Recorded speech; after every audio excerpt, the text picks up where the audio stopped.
cette double, voir cette triple culture. Merci.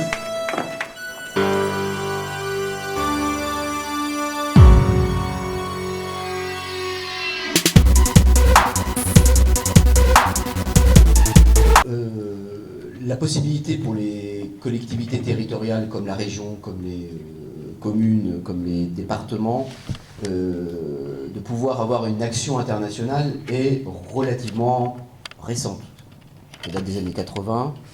Et il faut dire, pour être très honnête, qu'une action internationale, elle s'est constituée souvent au fil de l'eau, en fonction des relations que les uns et les autres pouvaient avoir. Et on s'est retrouvé avec, à la région comme ailleurs, avec des coopérations décentralisées très diverses, très éparses. Nous, on en a 14. Ça va, comme je vous ai dit, le Sénégal, le Mali, la Mauritanie, Madagascar, le Liban, l'Arménie, le Canada, le Chili, le Brésil, la Chine, le Vietnam. C'est large. Donc moi, mon travail principal a été de donner une cohérence à tout ça.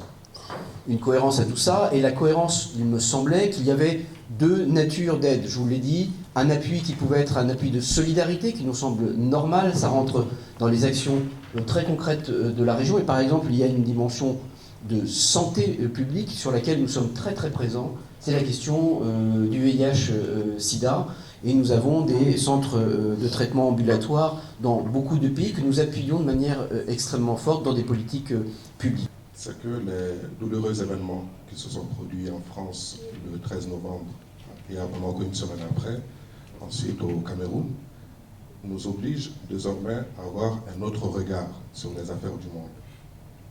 Parce que une chose est claire, c'est que malheureusement, le terrorisme a cette possibilité de soulever en une fraction de seconde plusieurs questions. Quand il y a un attentat, tout de suite, les questions économiques apparaissent, les questions démographiques apparaissent, les questions culturelles apparaissent. C'est toutes les questions qui arrivent en même temps. Et donc, ça donne beaucoup de réflexions à l'homme politique et aux citoyens que nous sommes concernant ces sujets-là. La deuxième chose, c'est le développement. Depuis plusieurs années, effectivement, il y a eu un débat autour du développement. En fait, il y a principalement deux économistes qui se sont beaucoup penchés là-dessus, des économistes américains, Jeffrey Sachs et William Easterly. Jeffrey Sachs plaidait pour une multiplication par 3 de l'aide au développement pour passer de 65 milliards à 195 milliards chaque année. De l'autre côté, William Easterly disait non, il faut surtout arrêter l'aide au développement parce que c'est du néocolonialisme. Et d'ailleurs, il avait écrit un livre intitulé « Le fardeau de l'homme blanc » pour mettre fin justement à cette aide au développement. Que comptez-vous faire en cas de réélection dans le cadre de l'octroi de nouvelles subventions, dans le cadre de la coopération décentralisée, CODEV décentralisée? Parce que nous, associations, nous sommes confrontés au préfinancement des subventions que la région nous accorde, alors que très généralement nos trésoreries ne nous permettent pas d'honorer ces financements-là. Et très généralement, ça cause un sérieux problème à l'évolution positive de nos projets que nous développons sur nos territoires d'origine. Donc, si, en cas de réélection, si nous nous mobilisons pour voter socialiste lors de cette élection, est-ce que vous pouvez nous garantir que cela va changer? Parce que moi, ce qui me concerne, c'est sur les cultures urbaines.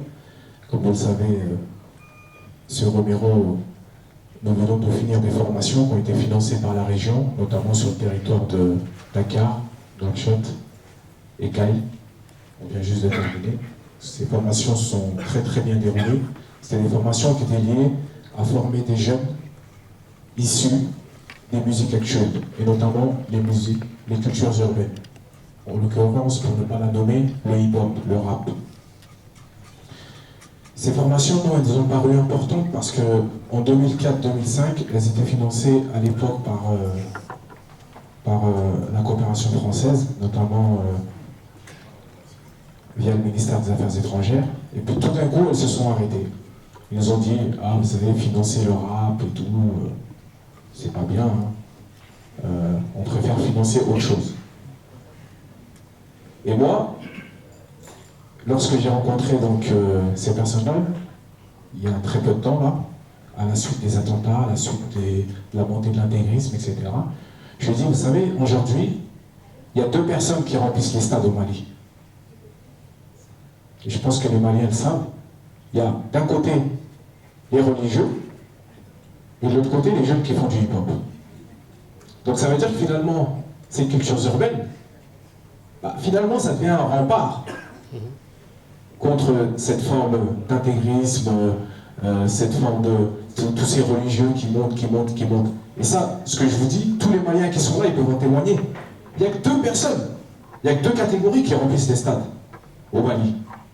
Vous avez soit le hip-hop, soit les religieux. Après, vous faites votre choix. Ces secteurs agricoles-là contribuent à peu près à plus de 40% au produit intérieur brut. Donc, d'où l'importance de cette activité. Et on sait aussi que la diaspora malienne a un rôle très très important dans le développement agricole, dans le développement en général du Mali, puisque cette diaspora contribue beaucoup par des apports financiers et par aussi les réalisations qu'elle effectue, elle accomplit dans les localités d'origine. À titre d'exemple, concernant les apports financiers, par exemple, la manne financière issue de cette diaspora est très très colossale. Il y a des chiffres qui courent. Il y a la BAD qu'il avait estimé à quelques 428 millions d'euros par an. Et il y en a qui disent que c'est plus que ça. Donc ce sont que des chiffres un peu mais ça va au-delà de ça, puisque c'est plus important que ça.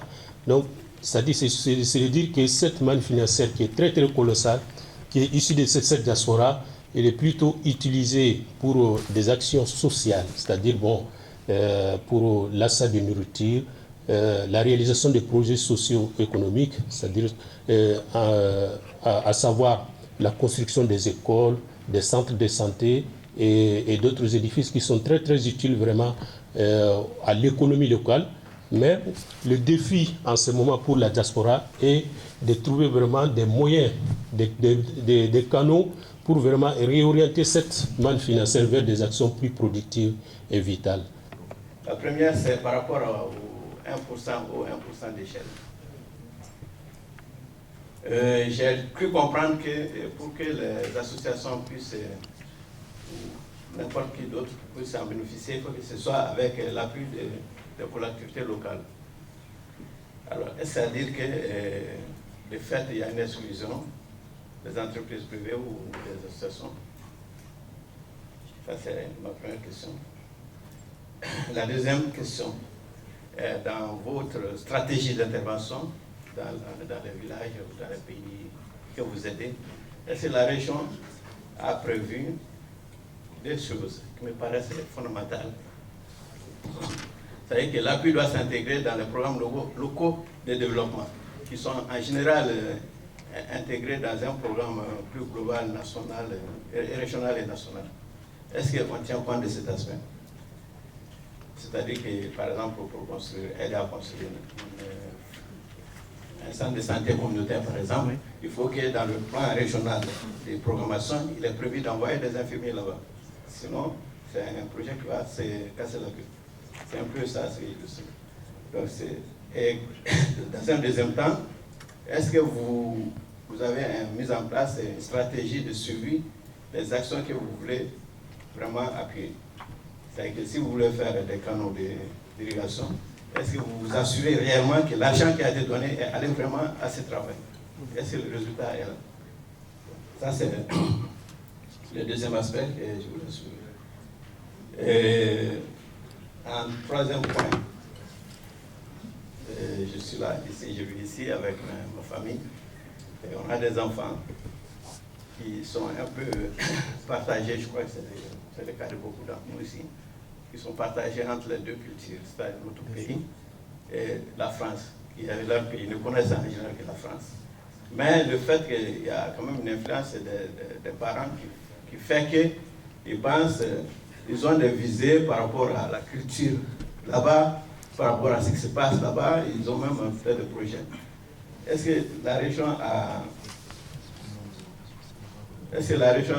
envisagé des actions spécifiques en direction des enfants qui sont issus de l'immigration? Je m'appelle Awadem, je suis la présidente de l'association des diplômés et des étudiants maliens de France. Donc c'est une association qui regroupe des jeunes professionnels, des jeunes cadres, aussi des entrepreneurs, mais aussi et surtout des étudiants. Quand j'ai écouté toutes ces interventions, il y a un mot quand même que j'ai envie de prononcer aujourd'hui, c'est l'espoir, c'est l'espérance de ce monde dans lequel nous évoluons, parce que vous l'avez dit tout à l'heure, le Mali, la France, on a une histoire particulière, il y a une solidarité, et qu'est-ce qu'on peut faire aujourd'hui pour que les jeunes que nous sommes puissions nous sentir de mieux en mieux sur ces deux espaces. Moi, je préside une association qui est composée de jeunes qui ont différents visages. Souvent, ce sont des jeunes maliens, donc pas français, qui quittent le Mali pour venir faire leurs études en France, qui évoluent en France, qui veulent s'insérer associativement, qui veulent créer des entreprises, qui, à la fin de leurs études, ou même pendant leurs études, veulent avoir des stages, donc sont confrontés au même problème que, par exemple, les jeunes franco-maliens de discrimination, etc., ou à la fin de leurs études, veulent accéder au marché de l'emploi, et souvent veulent aussi retourner pour entreprendre, pour créer des emplois, s'insérer sur le marché local, etc. Donc les questions que j'aurais à vous poser, c'est de savoir, dans un premier temps, quelles sont vos possibilités en tant que futur président de la région Île-de-France ou même en tant que président de l'Assemblée nationale, pour faciliter la mobilité de ces jeunes, parce que nous sommes dans un monde où plus nous bougerons, plus nous nous rencontrerons, plus nous nous connaîtrons, moins on sera enclin à avoir peur les uns des autres, on sera enclin à aller vers le terrorisme. Je pense quand même que si on n'a pas d'autres opportunités, on a sollicité l'agent de l'eau de Nanterre qui avait fait une promesse, mais malheureusement qui est revenu sur sa décision pour des raisons sécuritaires. Donc cette subvention, il risque d'être peut-être retournée dans 1 an, 2 ans. Donc le montant de la subvention à revoir, en fonction de la qualité du projet. Deuxième préoccupation, c'est la formation. M. Traoré disait qu'il y a pas mal de projets qui échouent après. Mais malheureusement, pourquoi, quelles sont les raisons de l'échec de ces projets? C'est parce que des projets sont réalisés, on ne tient pas compte de la formation de ces populations bénéficiaires. Et dans le montage du dossier, malheureusement, le coût de la formation n'est pas pris en compte dans ces budgets-là. Donc ça pose problème, donc amène l'échec de ce projet-là. Donc je demande à la région de revoir donc, sa stratégie, de prendre en compte le coût de la formation donc, dans le budget global de ces projets-là. Et sans compter le coût du montage du dossier aussi, puisque ça représente un coût énorme pour les associations, pour le montage du dossier-là. Un coût énorme qui n'est pas pris en compte dans ce budget global. Troisième préoccupation, c'est la discrimination entre nos associations, loi 1901. Je constate que, on a parlé par exemple, que ce soit dans le cadre d'un projet de développement, que ce soit un projet économique, un projet... quel que soit le projet, malheureusement, M. Yafa disait qu'il faut avoir un bac plus 5 pour pouvoir monter ce dossier, pour pouvoir étudier. Moi, je dirais, ça va au-delà de cela, il faut avoir un parrain ou une marraine, donc au niveau de ces régions ou au niveau de ces collectivités, pour avoir la subvention, et je regrette beaucoup. Et quelle que soit la qualité d'un projet, je suis témoin de ça, quelle que soit la qualité d'un projet, si on n'a pas un parrain ou une marraine à l'intérieur, il y a peu de chances d'avoir une subvention, que je regrette. Donc le projet de l'INAGRIM, je salue beaucoup, mais malheureusement, je sais quand même, quelles que soient les compétences humaines que vous aurez, tant que vous ne serez pas parrainé par des ONG françaises, vous aurez peu de chances à avoir des subventions, à avoir des portes d'entrée. Que je regrette, ça c'est un constat, compte tenu de mon parcours associatif, qu'aujourd'hui nous sommes dépendants de ces ONG françaises, alors qu'il y a des compétences dans nos associations. Nos enfants qui sont nés ici, grandis ici, malgré qu'il y a l'échec des scolaires, il y a quand même une catégorie de nos enfants qui ont toutes les compétences de jouer ce rôle-là pour pouvoir ouvrir toutes ces portes-là de Paris jusqu'à l'Union européenne. Bonsoir, je suis Aminata Konaté-Gouné, présidente de la Fédération Deuxième Génération et également professionnelle dans le monde de l'éducation nationale et entrepreneur de l'économie sociale et solidaire. Donc, Monsieur Hamon, j'aurais souhaité que... Mais bon, on discutera peut-être... Donc voilà, moi j'ai 2 questions pour le candidat à l'élection régionale. Je tiens compte du climat actuel dans lequel on est, donc post-attentat. Ça a démontré beaucoup de choses, beaucoup de failles dans la société française, mais des failles qui remontent à la jeunesse jusqu'à l'âge adulte. Parce que moi, je prends l'individu dans sa globalité, c'est-à-dire de l'école primaire jusqu'au moment où il devient un adulte. Le gros problème que ça nous a démontré, c'est que dans le sein de l'éducation nationale, il y a énormément de choses qui ne vont pas, on sait très bien pourquoi. Hein. Quand la droite est arrivée, il y a eu énormément de choses qui ont été brisées, on ne revient pas là-dessus. Mais moi, la chose fondamentale que je remarque, en tant qu'acteur de l'éducation nationale, c'est qu'on dissocie trop souvent la transmission du savoir de la discipline, alors que les deux vont faire. Tant que les professionnels n'auront pas intégré que quand on parle à un enfant, quand on essaie de lui transmettre un savoir, que cet enfant n'est pas réceptif, quand on ne prend pas le temps de discuter avec lui après, et bien là, il manque quelque chose, premièrement. Deuxièmement, tant qu'on ne se rapprochera pas des acteurs qui peuvent justement nous aider à comprendre cet enfant, c'est-à-dire les personnes qui le côtoient au quotidien, sa famille, mais également tout ce qu'il y a autour, c'est-à-dire les activités périculturelles et périscolaires, excusez-moi, et bien ça ne marchera pas. Mais toutes ces activités périscolaires, c'est celles que vous financez. Et aujourd'hui, ces associations-là, elles sont en souffrance. Hein. Elles sont en souffrance, mais ce sont ces associations avec très peu de moyens qui font énormément de travail. Donc moi, j'attire votre vigilance là-dessus, sur le fait que ces associations-là, il va falloir les aider. Ne pas aider une association qui a été aidée 5-6 fois, sous prétexte que ça fait 5-6 fois qu'on l'a aidée, il faut continuer à l'aider. Il y en a d'autres qui naissent tous les jours et qui font un travail remarquable. Donc moi, je pense qu'il faut mettre la lumière là-dessus et aider ces associations-là. Après, il y a un autre problème, un problème de cohérence. C'est-à-dire que quand la région Île-de-France subventionne une association, pour qu'elle puisse financer et boucler son budget, il y a un cofinancement. Ce cofinancement, souvent, il vient du département, il vient de la ville. Donc il arrive trop souvent qu'on a un financement de la région et pas des autres structures. Donc du coup, le projet ne peut pas être mené à bien. Et pourtant, ça arrive trop souvent quand, en tout cas pour ma part, je prends l'exemple de mon association, la ville est de gauche, le département est de gauche, la région est de gauche. Donc normalement, il n'y a pas de problème. Et pourtant, le problème se pose. Donc ça veut dire qu'il y a un problème de cohérence à ce niveau-là. Et sans vouloir interférer dans la souveraineté de telle ou telle structure, moi je pense qu'il est quand même important de parler entre vous et d'essayer de mettre quelque chose en place pour que, lorsque la région finance, eh ben, le département dise pas non et que la ville ne dise pas non. Donc voilà. Après, par rapport au sursaut citoyen, par rapport aux attentats, moi je pense que il y a énormément de choses qui ne vont pas dans la société française, que ce soit au niveau des familles. Mais aujourd'hui, ces jeunes qui posent des bombes, ce sont nos frères, ce sont vos enfants, ce sont nos voisins. C'est des gens qui ressemblent à tout le monde, qui sont de toutes les couleurs, qui sont, en fait, qui sont nous, quoi, quelque part. Et ces gens qui sont nous ont décidé d'aller du mauvais côté. Donc avant de leur jeter la pierre, moi j'ai envie de dire, essayons de trouver les causes à ces symptômes. Et aujourd'hui, financer des gens qui vont travailler ça, qui vont essayer de prévenir ça. Et ces gens qui vont faire ça sont multiples. Ils ont plusieurs casquettes, ils n'en ont pas qu'une. Mais des gens qui vont vraiment travailler en transversalité avec tous les partenaires, c'est-à-dire l'éducation nationale, les familles, les collectivités et les structures qui les accompagnent au quotidien. Merci de m'avoir invité. J'interviens dans le cadre du secrétaire général de la PSM.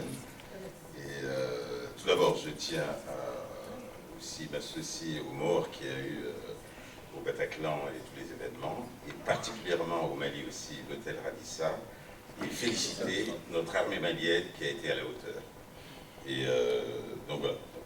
Alors, il y a eu beaucoup d'aspects qui ont été abordés, et notamment l'éducation nationale, je rebondis sur cet aspect-là. La communauté malienne ou africaine, on ne va pas citer la liste des pays, est très active, la jeunesse aussi, s'emploie, il y a beaucoup de potentialités, mais il y a le plafond de verre toujours. Hein. On s'appellera Souleymane comme moi, ou Mohamed, ou Rachid. Le CV dont vous parlez, monsieur le président de l'Assemblée nationale, il va au panier. Hein. Il y a beaucoup de potentialités, des jeunes qui ont fait des études. Moi-même, j'ai Bac+5. Je parle 5 langues. Vous avez vu Poutine, je parle russe aussi. Alors, cette communauté très active africaine, il faut l'aider. Dans le cadre du conseil régional, je souligne aussi un autre aspect, c'est toute la relation avec Caille. Cette région de Caille produit beaucoup d'or. Mais ce qu'on ne souligne pas assez, c'est que ces enfants pour la main dans le mercure, il faut voir à long terme les maladies que ça va développer. Et nous pensons que si on arrive ainsi par ce projet à initier une première façon de fonctionner en collectif, ce qui manque énormément à la diaspora, derrière on pourra rajouter un certain nombre de projets parmi lesquels la journée économique. Nous sommes les meilleurs ambassadeurs de la France en Afrique, comme nous sommes les meilleurs ambassadeurs de l'Afrique en France. Nous pensons qu'aujourd'hui, c'est à cette diaspora de pouvoir chaque année organiser à Paris, qui est la plaque tournante de la diaspora, une journée économique qui va présenter les opportunités d'investissement de tous nos pays d'origine d'Afrique subsaharienne à Paris. Et ça sera groupé sous cette journée économique d'investissement. Le troisième projet qui est sur le plan culturel. Tous les pays, toutes les civilisations qui ont une histoire avec la France ont un lieu de culture à Paris, sauf l'Afrique. Ça n'est pas pardonnable. Il faudrait qu'on arrive à réparer cette injustice. Et nous pensons que c'est un projet qui doit être porté par la région. Et ce projet, nous l'avons intitulé l'Institut des cultures d'Afrique et des Caraïbes. C'est un petit peu sur le modèle de l'Institut du monde arabe qui va grouper 3 grands départements. Un département culture, qui va présenter toutes les cultures dont on a parlé, de la musique à l'art, des cultures africaines. Un deuxième département, Big Data économique. Au jour d'aujourd'hui, on a beaucoup d'investisseurs qui souhaitent aller en Afrique investir, mais ils n'ont pas un lieu unique dans lequel ils pourront trouver toutes les informations économiques qui peuvent être présentées sur les pays d'Afrique subsaharienne. C'est à nous, diaspora, de pouvoir monter ces projets et de pouvoir être la vitrine de ces pays. Donc, dans ce lieu, nous estimons que ce Big Data aura un rôle important, parce qu'il faut voir aussi la culture sous l'angle plutôt business, économique. Le dernier département qui doit être tourné plutôt autour du capital humain. La valeur humaine, c'est la force de la diaspora. C'est ce que la diaspora a de meilleur. Nous pensons que nos enfants, 2e, 3e, 4e génération, n'arrivent pas à se projeter dans cette France parce qu'on ne leur parle pas de leur histoire. Quels étaient les mouvements des migrants qui ont évolué ici en France? Quels étaient les leaders, les combats qu'ils ont portés? Où est-ce qu'ils en sont arrivés? Quand je prends l'époque de Césaire, Senghor, c'était plutôt la lutte sur la culture, pour montrer qu'on publie, qu'on écrit, l'homme noir pense. Aujourd'hui, notre génération, c'est autre chose, c'est plutôt le domaine économique. Il faut montrer qu'on doit entreprendre, il faut encourager nos jeunes à entreprendre, et c'est ce que le Club Efficience fait en lançant le parrainage des jeunes entrepreneurs. Alors, le fond de l'affaire, c'est effectivement, mis à part que c'est une révolte de ma part, en tant que franco-malien, donc né ici, j'ai été subitement attaqué de toutes parts, à la fois à Paris et puis à Bamako, dans la foulée. J'ai même des amis très proches qui étaient dans ce fameux hôtel, Radisson. Voilà. Donc effectivement, à la suite de ça, je me suis dit qu'il fallait pas rester comme ça, les bras croisés, qu'il y avait quelque chose à faire. C'était comme un peu un cri d'alerte quand j'ai décroché mon téléphone et que j'ai appelé Viviane. Et je lui ai dit, écoute Viviane, il faut que je te voie. Voilà, ça ne peut pas continuer. Ensuite, on a eu un entretien et elle s'est dit qu'effectivement, pour toi, il serait mieux de rencontrer Claude, le candidat, qui saura être à ton écoute et qui sera également la personne en qui tu pourras placer ta confiance et tes espoirs. Parce qu'aujourd'hui, les jeunes, en tout cas dans ma situation, donc je suis franco-malien, ont perdu, on va dire, tout espoir aux politiques, mais aussi en la vie de tous les jours. Notre quotidien aujourd'hui, c'est le chômage. J'interviens en milieu scolaire, mais aussi auprès des entreprises. Donc c'est le décrochage scolaire, c'est les discriminations à l'embauche, c'est tout plein de choses qui aujourd'hui nous mettent des obstacles. Effectivement, on est combattants parce que voilà, c'est pas nouveau pour nous, mais ça peut être des freins. Voilà, pour certains, ça peut être des freins et certains peuvent même totalement dériver et aller jusqu'à l'extrême. Donc voilà. Donc, effectivement, on a plein de questions. Nous, on souhaiterait déjà avoir votre soutien. Notre soutien en tant que président d'association, j'aimerais avoir un soutien financier concernant, on va dire, les... Ah oui, financier. Monsieur Bartolone, il faut sortir le chéquier, voilà, parce que ça ne va pas. Voilà, donc là, non, concrètement, voilà, ce qui ne va pas. Alors, autour de la parentalité, on va dire, mener des actions concrètes auprès des familles avec des enfants qui sont en décrochage scolaire, mais aussi avec des parents qui sont analphabètes. On s'est rendu compte très vite qu'il y avait un lien très étroit entre la réussite scolaire de ces enfants, mais même aussi la réussite de leur insertion professionnelle. Et ce lien, il y avait une corrélation entre le niveau scolaire de ces parents-là et le niveau, on va dire, d'intégration sociale de ces parents-là. Donc on fait toute une approche autour de ça. Ça prend beaucoup de temps. On a dû se former pour ça, de nos propres deniers. Mais aujourd'hui, nos actions, effectivement, elles auront un meilleur écho.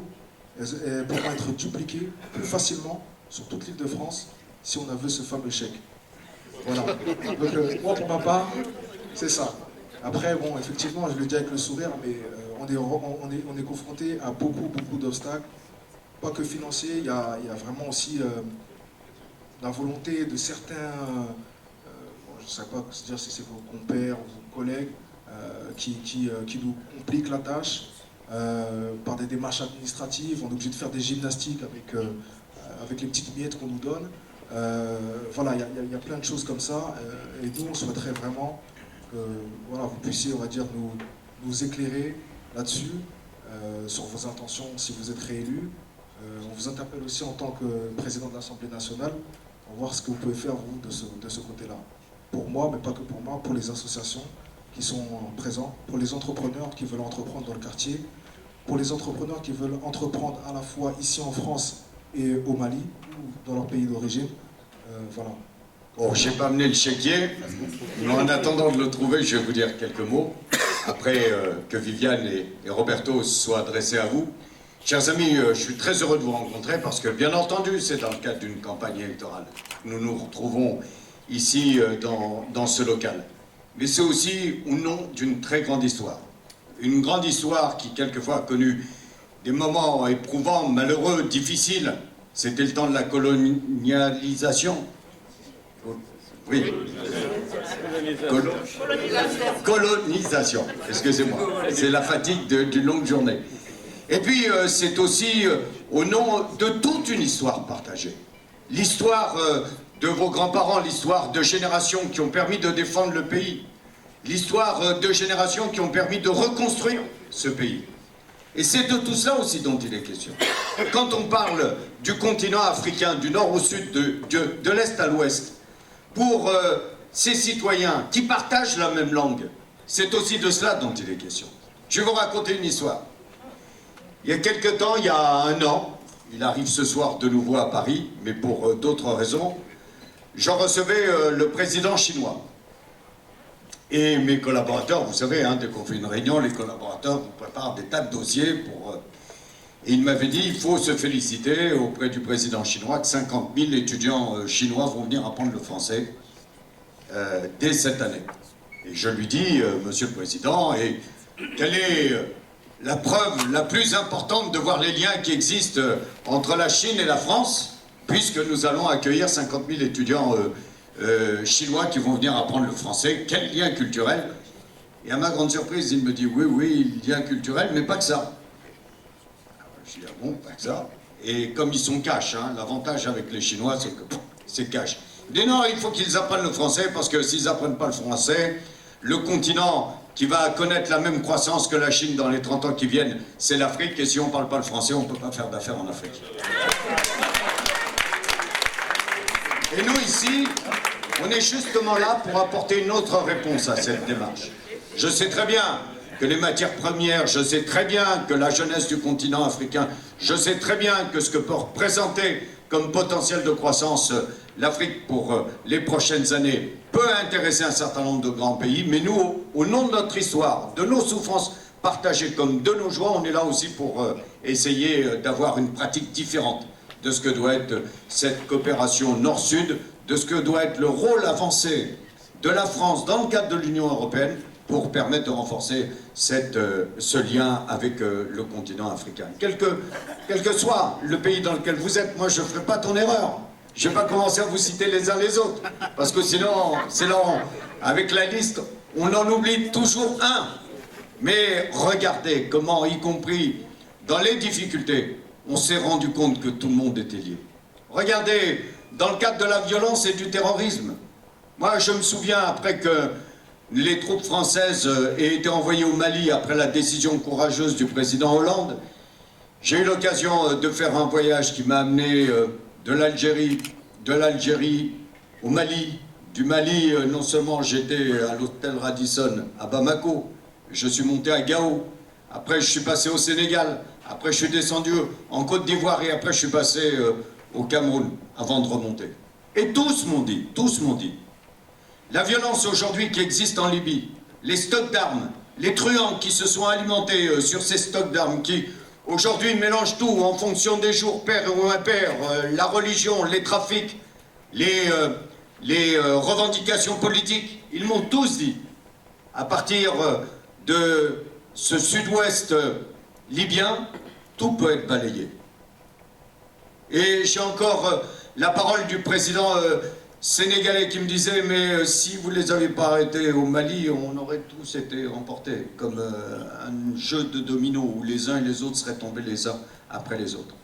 Et on voit aujourd'hui qu'au travers de ce terrorisme, non seulement c'est le continent africain qui a eu à être touché, mais on voit bien comment ceux qui peuvent imaginer, même en bouclant les frontières, que la France et l'Europe pourraient être des sanctuaires pendant que le continent africain serait livré à la violence, ça ne peut pas fonctionner. Ça ne peut pas fonctionner. Et il faut bien qu'on se fasse à cette idée, même si pour nos parents ou nos grands-parents, la Méditerranée paraissait quelquefois une mer infranchissable. Aujourd'hui, c'est une mer intérieure. Il faut la voir comme une mer intérieure. Et de la rive sud à la rive nord, nous sommes obligés d'avoir les mêmes intuitions, les mêmes analyses. Et ce besoin de coopération. Ce besoin de coopération, on le voit bien, et ça va être un des grands débats de la COP 21. Est-ce que vous voyez les pays du Nord qui ont pollué la planète, qui ont aujourd'hui entraîné la situation que l'on connaît, qui pourrait amener à un réchauffement du climat avec toutes les conséquences sur les espèces humaines, végétales, animales? Est-ce que d'un seul coup on va dire au continent africain, bah écoutez, on s'est bien gavé, vous n'avez pas eu le temps de le faire, donc maintenant vous allez faire des efforts pour nous permettre de continuer à bien vivre? C'est impossible. Et ce débat sur le montant financier qui doit être décidé par l'ensemble des pays en développement pour permettre d'aider le continent africain à la fois à rentrer dans cette transition énergétique sans, à son tour, devoir puiser dans les énergies fossiles pour pouvoir connaître l'électricité, pour pouvoir connaître le progrès, c'est une question qui aujourd'hui, on le voit bien, est au cœur de tous les débats, toutes les difficultés. Et on voit bien comment, bien sûr en évitant tout néocolonialisme, nous devons être aux côtés de tous ceux qui revendiquent la démocratie, tous ceux qui revendiquent et qui renforcent l'ensemble des gouvernements, l'ensemble des chefs d'État qui ont cette démocratie chevillée au cœur, parce que l'on voit très bien aussi le lien, le couple infernal qui peut exister entre terrorisme et absence de démocratie. Et chers amis, ici en France, on a cette chance extraordinaire, c'est que non seulement nous sommes liés par l'histoire, je me souviens du dernier voyage d'Ibeka qui s'est rendu à la fois à l'Arc de Triomphe, mais qui a salué, et on pourrait les saluer dans de nombreux pays, ces combattants qui ont donné leur vie en 14-18, en 39-45, pour nous permettre de vivre. Et c'est aussi au nom de cette histoire que l'on peut mieux comprendre ce qui s'est passé à la fois dans le fil de l'immigration, celle qui a permis de reconstruire le pays après la dernière guerre, celle qui nous a permis d'avoir cette main-d'œuvre qui est venue dans le bâtiment, dans l'automobile, dans l'industrie, dans les services, qui était indispensable pour reconstruire le pays, et qui nous ont donné des enfants, ou binationaux, ou des enfants français. Et c'est au nom de cette histoire, plus nous parlons de cette histoire, et plus on facilitera la vie de leurs enfants, ou petits-enfants qui sont français pour se sentir pleinement citoyens de la République et invités à la table des valeurs de la République. Parce que pour être bien dans sa peau, eh bien, il faut être bien avec son histoire. Moi, je vais vous dire une chose, même si ça n'a rien à voir en termes de voyage, moi, je pourrais avoir 4 passeports. Mon père était italien. Quand vous avez un ascendant italien, vous pouvez demander la nationalité italienne. Ma mère était maltaise, donc citoyenne de sa gracieuse majesté britannique. Et quand vous avez un ascendant britannique, vous pouvez demander la nationalité britannique. Je suis né en Tunisie et en abandonnant toutes les autres nationalités, je pourrais avoir la nationalité tunisienne. Et je suis citoyen de la République française et président de l'Assemblée nationale. Et je sais ce que ça peut représenter pour un enfant de prolo, parce que mes parents étaient des prolos. Eh bien, tout ce chemin que vous avez résumé dans votre intervention, tout ce chemin qui est de dire comment on peut aider par les services publics, par l'école de la République, par l'organisation d'une société bienveillante, les conditions de l'égalité républicaine. Moi, je vais vous dire une chose, c'est de cela dont il est question en ce moment. Bien sûr, je pourrais vous parler de toutes les mesures qui sont contenues dans mon programme. Bien sûr que je pourrais vous parler de transport pour en finir avec l'absence de transport dans les territoires et dans les départements et les villes populaires qui sont mal desservis et qui ne permettent pas d'offrir la mobilité à leurs citoyens.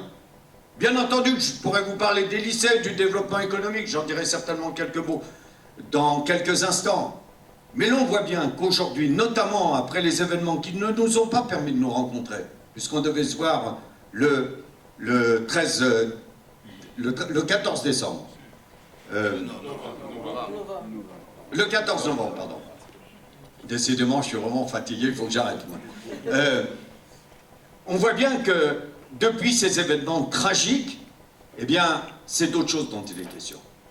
On voit bien dans les discours comment d'un seul coup, à l'extrême droite, on essaye de présenter ceux qui sont différents, tous ceux qui sont différents, comme une menace. On voit bien comment il y a cette tentation traditionnelle dans l'extrême droite française d'essayer de trouver le bouc émissaire.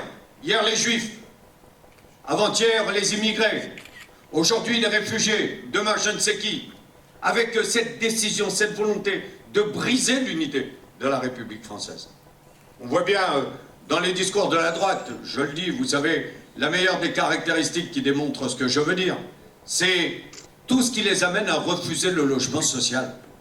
Alors on les entend les discours, ils nous disent mais vous voulez nous obliger à construire des tours et des bars, comme si on construisait encore des tours et des bars. On a construit ça dans les années 60, quand il fallait faire face à l'urgence des lendemains de la guerre, pour en finir avec les bidonvilles, pour accueillir la population rurale qui venait dans les centres urbains, pour accueillir les immigrés ou les pieds noirs. Mais aujourd'hui, on ne construit plus de tours et de bars. Quand ils vous disent on ne veut pas de tours et de bars, moi je vais vous dire une chose, c'est pour dire proprement, ou d'une manière élégante, qu'ils ne veulent pas de pauvres, ils ne veulent pas d'immigrés, ils ne veulent pas de leurs enfants. Et aujourd'hui, la question qui nous est posée au niveau de cette région humaine, parce que non seulement il y a la responsabilité de la France, mais il y a la responsabilité de l'Île-de-France dans le cadre de cette région humaine pour vivre ensemble. C'est la question qui est posée.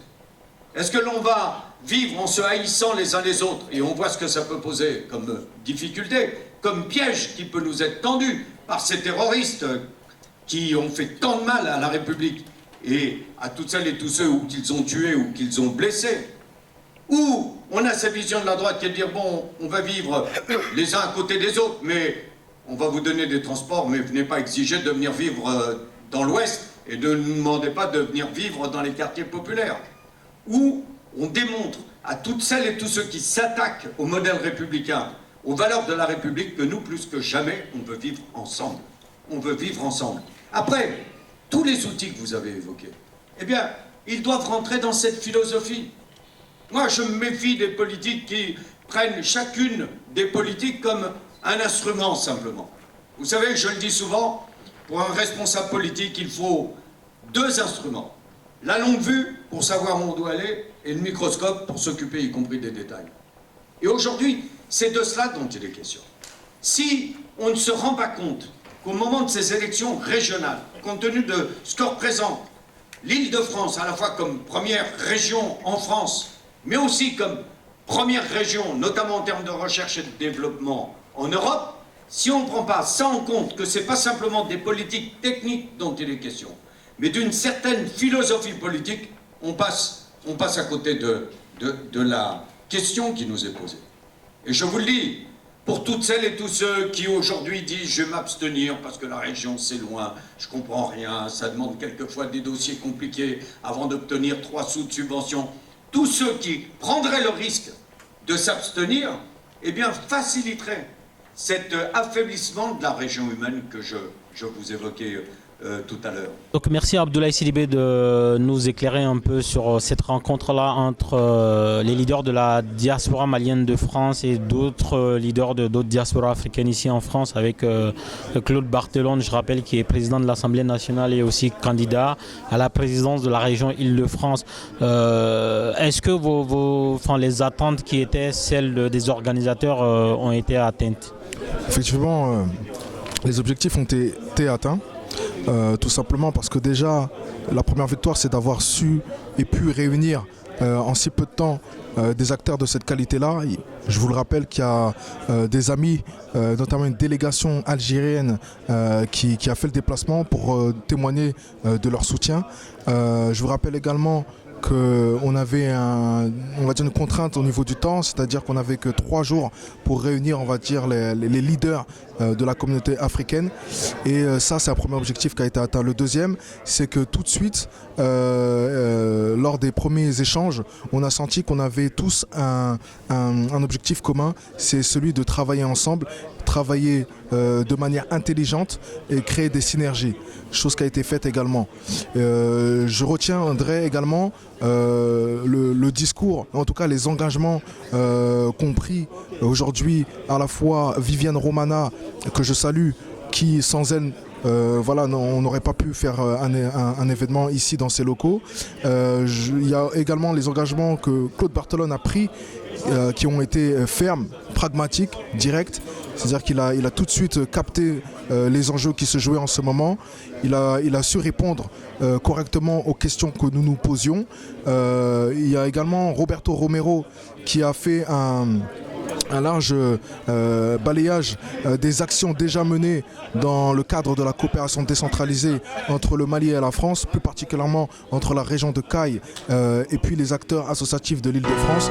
Donc voilà, moi c'est tous ces aspects-là qui m'encouragent et pour finir, on s'est quand même donné rendez-vous à une prochaine étape qui sera la concrétisation de tout ce qui s'est dit aujourd'hui.